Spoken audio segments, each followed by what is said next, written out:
Hey everybody, and welcome to Bexley-on-Sea, and welcome to another electric van man review where I will be reviewing the Kia PV5, a brand new panel van to the market, and we're going to be getting under the skin of this fantastic new thing. So I would love it if you would like and subscribe the channel, because it helps get more information about these kinds of vehicles out to you to help you make informed choices.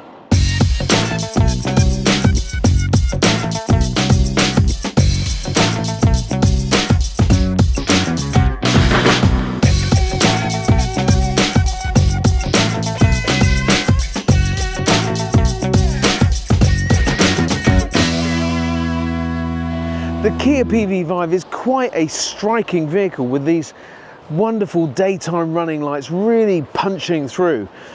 The front end is nice and smooth, and it's got the lovely Kia logo there at the front, just really typical of the Korean brand in the way that it comes to market. Certainly you will know the Kia PV5 once you've seen it. A couple more things before we move off from the front here. The headlights are really cool. I didn't talk about it in the video, but they're just below the DRL lights, almost in the bumper, almost invisible, but they are of course very, very functional. They pass all the relevant tests, but almost invisible. Incredible. You've got all the parking sensors down here. The charge point is here at the front, and we'll come back to that when we talk about the electric side of things. And we've also got the ADAS features, the advanced driver assistance systems, right there up in the front. This is the ones that keep you in the lane. It's a camera. It does also mean that, you know, you get beeps and bongs when you move out of your lane and stuff like that, but that's what's driving that. Most importantly, let's go and see if this van is practical for you. So one of the things that you'll instantly notice as you get round to the side of this van is that it is quite square and boxy, which in actual fact is exactly what you want. I do like the big handles that make life easy for you to get in and out. And this vehicle for me to drive today has been fitted with 350 kilos of payload. Now, it's helpful because the total payload on this vehicle with the up-rated battery, the two battery sizes, there's a smaller battery at 51 kilowatt hours, and we'll come on to what all of that means in a bit, and 71 kilowatt hours in this particular one, which goes further, but it does give you less payload. So this is operating at around 690 kilos payload with allowance for 75 kilos for your driver.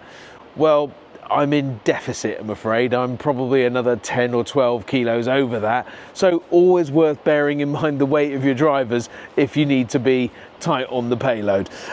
As you can see, there's some good tie down points. They are all around the base of the vehicle. It's got a wooden floor, which I believe is standard with the vehicle. But as I say, it's a nice square area here, but let's go and check out the back doors. So before I open up and deal with the butt, we've got a nice square back area. The door handle is hidden away under there, and then we've got a rear view camera. The rear view camera is so important on vans. I think that makes a really good difference. And we've also got the parking sensors, nice and robust, and it feels really low down. We're going to come on to that point right now. So let's get into the back. So we've got the doors that will open up to 180 degrees. Got another switch there that allows this. So a couple of things. This feels like it gets a little bit in the way.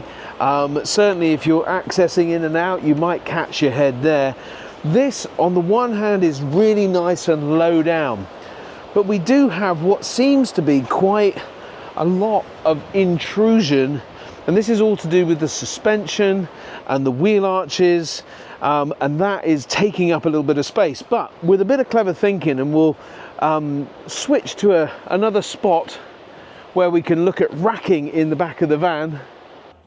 So this is what I'm talking about. This racking that sits in the vans can make the very best use of the space, even with these intrusions. Of course, the racking sits over the edge and drops down, and you are maximizing the space that you've got. You've got boxes and other bits and pieces that you can put all your equipment in. Your power tools can go in these heavy drawers. You can have vices fitted and big rolls and all kinds of stuff, and you've still got access to your power that's there in the back as well. So let's get back to it. And now we're back. You can see that the racking can really work in that way, but this will fit a pallet in there in between, but long ways, not across ways. To be honest, if you're buying this kind of van to load with pallets often, it might not be the van for you. But if you're going to put racking in it, you're going to use it as a toolbox, and you are going to just do your daily grind from the back of this van, then this is going to be great. One really cool feature, which is becoming more and more common on electric vans, is this vehicle to load feature. So it comes on the Plus model, and it gives you around about 3,600 watts of power. Now, an image of what that will give you is it will allow you to power potentially a power hose from the back here, or many of your tools, cutting saws and all of those kinds of things. But very importantly, a kettle. Yeah, it'll power a kettle for you so you can do your daily brew. So this must be one of the lowest entry points on the market at just 419 millimeters, not very high at all, 40 centimeters. And it's okay except for this intrusion. So the long and short of all of this means that you've got 4.4 cubic meters of space round back here. This is the L2 version, the slightly longer version. They will be coming with an L1 and an H1 version, this is the H1, but in time the H2 will be coming along as well. So 4.4 meters is what you can fit in the back there, and 690 kilos again with that bigger battery. So does it do a job for you? Is 690 kilos enough? Is 4.4 cubic meters enough? If that is the case and you can deal with one side loading door, there is twin side loading doors as an option, but the standard one side loading door, the nice optional feature of the vehicle to load power, that's excellent when you are going to need to do some work from the back of the vehicle. All of that comes with the Plus model. There is an essential model which is £900 cheaper, but with the value that you get on the Plus model, it is definitely something that I would be considering. So, if it does a job for you, let's talk electric. So the charge point is here at the front of the vehicle, and it has, as most vehicles do these days, has both AC and DC charging. These two prongs come into their own when you need to DC charge, which is rapid charging. But from an AC charge point at home, you're going to get 7.4 kilowatts an hour. And if you go to an industrial estate or somewhere where they have three-phase power, it's possible that you can get 11 kilowatts, which means that this is going to charge in about 6.5 hours from zero. But when we get to the DC, we've got 150 kilowatt DC charging. Now that gives you a 10 to 80% charge in just about 30 minutes. So that is pretty quick and gets you on your way. But this is one of the areas where I kind of have a bit of a stumbling block, because there's a lot of fleets out there, a lot of people out there that charging, you need to be quick, you need to get it done. And there is a faster charging ability on the Kia products, an 800 volt.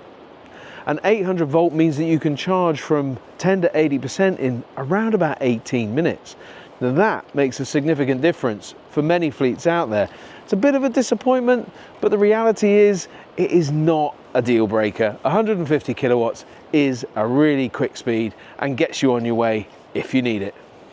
So what about battery sizes and how far you'll go? Well, there's two battery sizes. It comes in a 51 kilowatt hour battery, the entry level, and then you get an upgrade to a 71 kilowatt hour battery, giving you an extra 70 miles over the 180 that you can expect on the 50, so giving you over 250 miles potentially. Now we all know, don't always get what they say on the tin, especially in the cold, but there might be a solution for that as well. So you work out your range, you pays your money, you takes your choice. 250 miles, that's good going. So before we take this vehicle for a drive, let's have a little look around the cab area. The cab area is a really strong proposition from Kia, and you'd expect this. They've been perfecting it in their cars for some years now. The steering wheel is straight out of all of their passenger cars, and all of the switch gear and the touch gear is just spot on. You've got adaptive cruise control, you've got nice metal buttons to adjust volume and different things.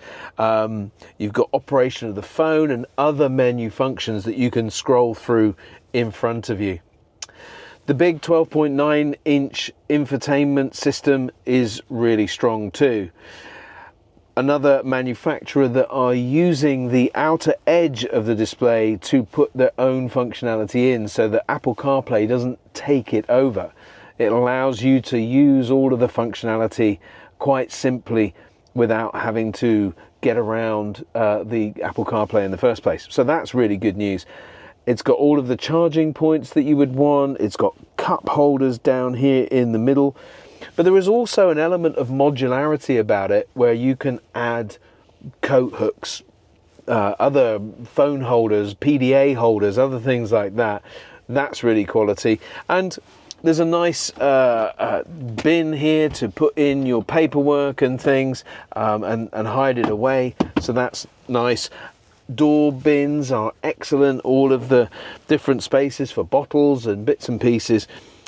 The only thing that I really find to criticise here is the armrest. First of all, the edge is a little bit hard, and I think that might wear through. Also, it's fixed to one position and sort of feels a little bit higher and out of sync with the door armrest on the other side. The door feels a little bit far away, although as you relax, you begin to sort of just let your arm rest here, and actually it kind of works. Always a good one to remember at this time of year is that it has the bum warmers, and as I said, easily accessible from the screen here. Hit that button for beautiful heat across your body. And talking of heat, so there is a thing about batteries in winter, and often it has been cited that the batteries won't go as far in the winter. Well, if you go for the Plus model, then you get what they call a heat pump. Now, a heat pump basically puts heat around the battery to absolutely maximize the range that you get.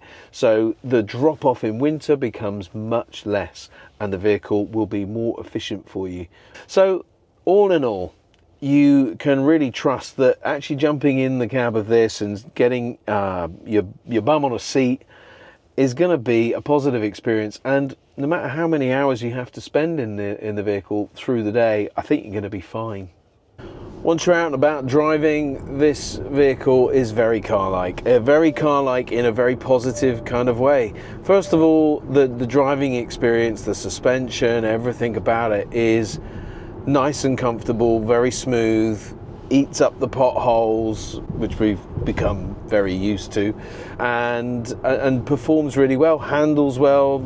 You don't get also those sort of tinny bangs from the back end of the van either.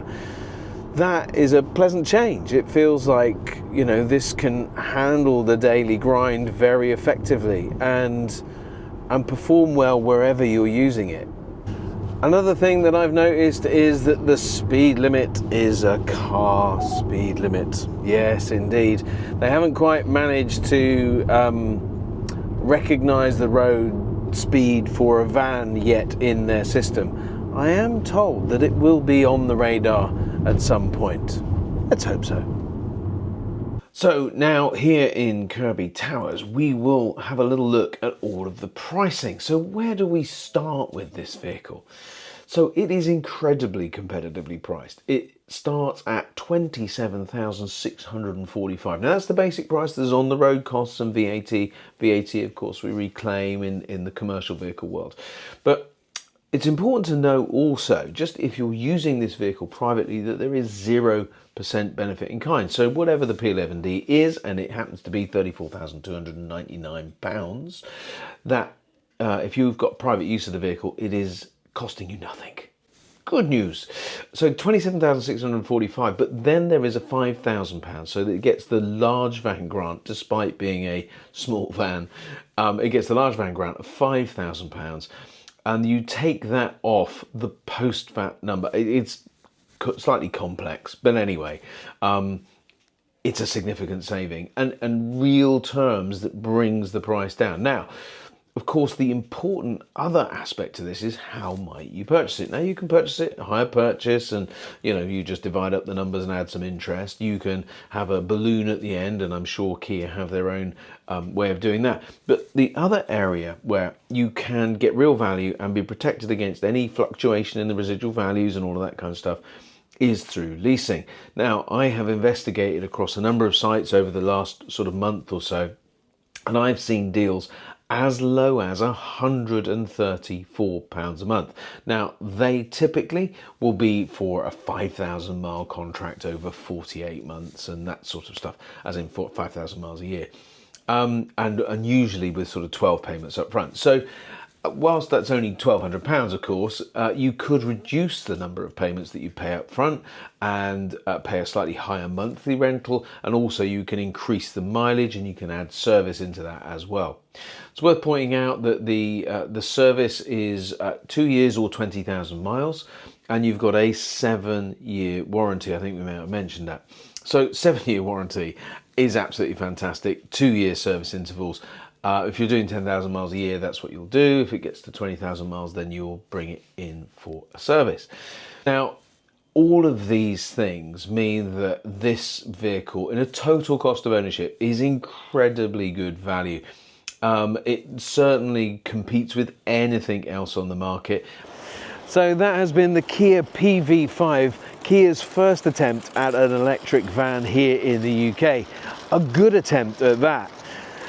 They have globally lots of different vans and even some electric ones, so let's hope all of that experience comes to bear here in the UK, in their dealer network, in the vehicle itself, and in the proposition that it brings to you. The range is strong, the charging speed is quick, the equipment levels are strong, but will it do a job for you? Let me know in the comments. Have a great day, everybody.